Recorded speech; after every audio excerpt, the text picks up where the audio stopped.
finding as we start doing this more and more frequently is, I bet you, you can mark this down, 7 years, this will become building code standard.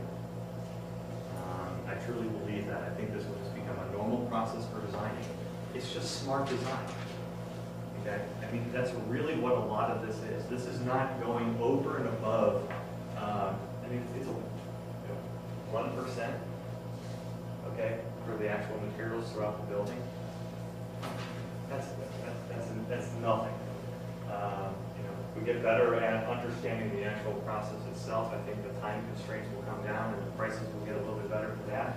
I think as more people build it, the fear factor will be erased from it. And if this really is going to become standard, a lot of states throughout the country are already looking at making it mandatory. The federal government, it's mandatory. Okay? You don't build another federal government building anymore without being a sustainable project.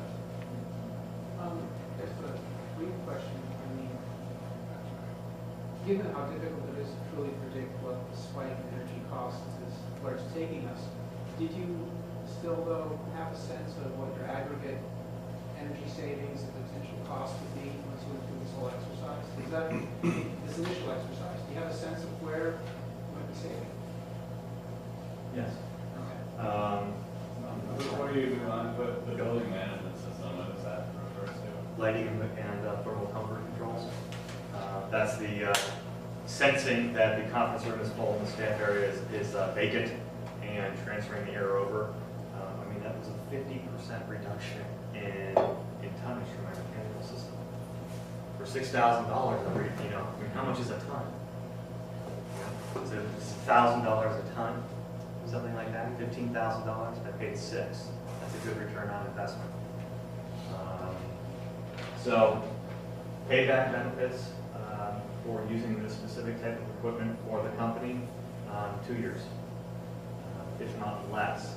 We are using probably, I think it was somewhere in the 50 to 60% less energy to operate this building than a normal structure. One of the things that we also have with our lighting control system is our commitment for natural light. We have 90% natural light. There's actually no space in my office that doesn't have it. We don't need the lights on. Okay. The other is I have a little task light at everybody's desk, so if somebody wants a different lighting level, it can be there. We knocked out 50% of the lights in the project to begin with. Okay, just don't need it. Even in the cloudy days here in Northeast Ohio, there's still more than enough light coming inside these spaces that you actually don't need it. Do you guys have lights on it while you're building right now? Fortunately, we can't shut them off. What's that? We can't shut them off. You can't shut them off? Nope. Oh, in your building right now? Okay.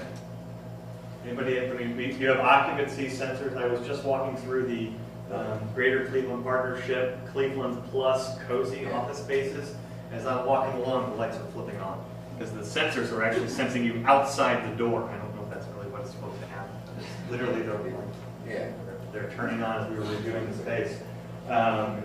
Our contractors are working inside the building right now with no lights. Okay, not that they're bolts, but we don't need it. There is so much natural light coming into this building that it doesn't need it.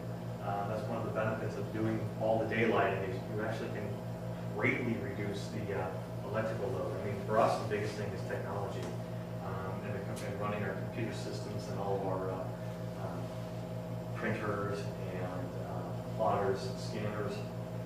We do a lot of video conferencing in our office, and so we have stations around the office that will handle that as well. Payback, healthier environment for our staff. And these are some of the very main benefits here of doing a sustainable project, not necessarily just a lean one. But it really is a healthier environment for our staff. We have greater air changes inside the space. We have a better filtration process. And it will keep the environment cleaner. There's no VOCs, no off-gassing or anything along those lines. And what we did, and you'll see as the space gets constructed, is